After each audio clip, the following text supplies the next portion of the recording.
আজকের ভূমিকম্পের পরে আমরা যারা বেঁচে আছি তারা হচ্ছে সৌভাগ্যবান। দেখেন 5.7 মাত্রার ভূমিকম্পের ঝাঁকুনি যদি হয় এত কঠিন, এবং এটা যদি 9 মাত্রার ভূমিকম্প হতো, তাহলে আমি নিজেও জানি না যে আজকে আমার জানাজার নামাজটা কে পড়াইতো এবং কবরের মাটি কে খুঁড়তো। কারণ 9 মাত্রার ভূমিকম্প যদি বাংলাদেশ আজকে হতো, কত লক্ষ মানুষ যে আজকে মারা যেত এক আল্লাহ ছাড়া কেউ জানে না। এর জন্য ভাইদেরকে আমি বলি, যারা শহরে থাকেন, ঢাকা, চট্টগ্রাম, বিভিন্ন সিটি শহরে থাকেন, প্লিজ মেহেরবানি করে এই শহর ছাড়তে হবে। এই শহরের যে কি কঠিন এক অবস্থা চলতেছে, এক আল্লাহ ছাড়া কেউ জানে না। এই দেশের উপর এখন পর্যন্ত রহমত আসছে বলেই এই বিল্ডিংগুলো এখনো ভেঙে পড়ে নাই। আল্লাহ নবী বলেছেন, এই ভূমিকম্প কেন হয় বেশি জানো? যেই সমাজে মদ বেড়ে যায়, নেশা বেড়ে যায়, যেখানে নারীদের অবাধ্যতা বেড়ে যায়, নারীদের খারাপ কাজ বেড়ে যায়, সেখানে আল্লাহর পক্ষ থেকে গজব আসে। এবং এটা যেদিন হবে, দেখছে না যে আজকে মানুষ ওভারব্রিজের নিচে খোলা রাস্তায় গেছে, মানুষ বাঁচার জন্য রাস্তায় দাঁড়াইছে। এখন রাস্তার উপরে আগে তো ওভারব্রিজ ছিল না, এখন ওভারব্রিজ।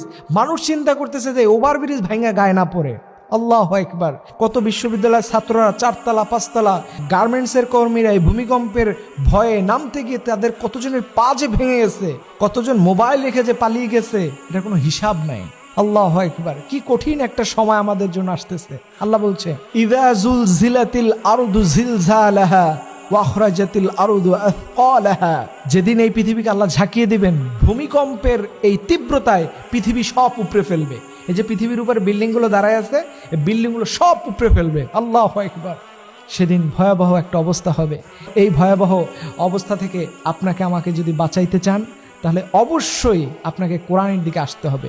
দেখেন, আজকের অল্প কিছু মানুষ সুযোগ পেয়েছে মাত্র ফজরের নামাজটা পড়ার, এবং আজকে কিন্তু জুমার দিন। এই জুমার দিনে কিন্তু কিয়ামত হবে। জুমার দিনে যে আজকে ভূমিকম্পটা হলো, এটা সাইন অফ কিয়ামত।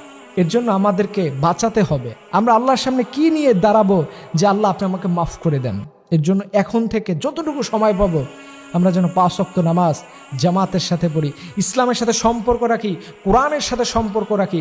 কারণ ইসলাম এবং কোরআনের সাথে যারাই সম্পর্ক রাখবে, এরা হবে সবচেয়ে সম্মানিত, এরা হবে সবচেয়ে আল্লাহর প্রিয় বান্দা। এর জন্য আসুন যতটুকু সময় পাই আমরা যেন এই সময়টাকে কাজে লাগাই। এই সময়টাকে যেন আমরা হেলায় খেলায় ফেলে না দেই।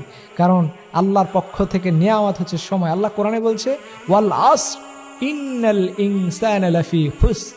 আল্লাহ কসম দিয়ে বলছেন, মানুষ সবচেয়ে ক্ষতির মধ্যে রয়েছে। কারণ মানুষের জীবনে সবচেয়ে বড় অ্যাসেট হচ্ছে সময়। এই সময়টা যদি হেলায় হেলায় হেলায় চলে যায়, আপনি আপনার লাইফে সবচাইতে ক্ষতিগ্রস্ত হবেন। এর জন্য আল্লাহ বলছে, মানুষ ক্ষতির হাত থেকে বাঁচতে চাইলে সে যেন টাইমের গুরুত্ব দেয়, সময়ের গুরুত্ব দেয়। আসুন আমরা এই মুহূর্তে আজকে থেকে আল্লাহর কাছে আমরা ওয়াদাবদ্ধ হই, রব জীবনে যতদিন বেঁচে থাকবো আল্লাহ, জীবনে আর কোনোদিন নামাজ ছেড়ে দিব না, আর কোনোদিন গান শুনবো না, আর কোনোদিন প্রেম করব না, আর কোনোদিন হারাম রিলেশনশিপের মধ্যে জড়াবো না। এই 4-5টা কাজ যদি আমরা নিয়মিত করতে পারি, ইনশাআল্লাহ তাআলা আল্লাহ তাআলা আমাদেরকে এই ভূমিকম্পের মতো কঠিন শাস্তি থেকে আল্লাহ তাআলা বাঁচিয়ে নেবেন। আল্লাহ রাব্বুল আলামিন আমাদের এই পুরো দেশবাসী সহ গোটা পৃথিবীর মানুষকে আল্লাহ ভূমিকম্পের মতো এই ভয়াবহ আযাব থেকে আল্লাহ হেফাজত করুক। সকলে আমিন।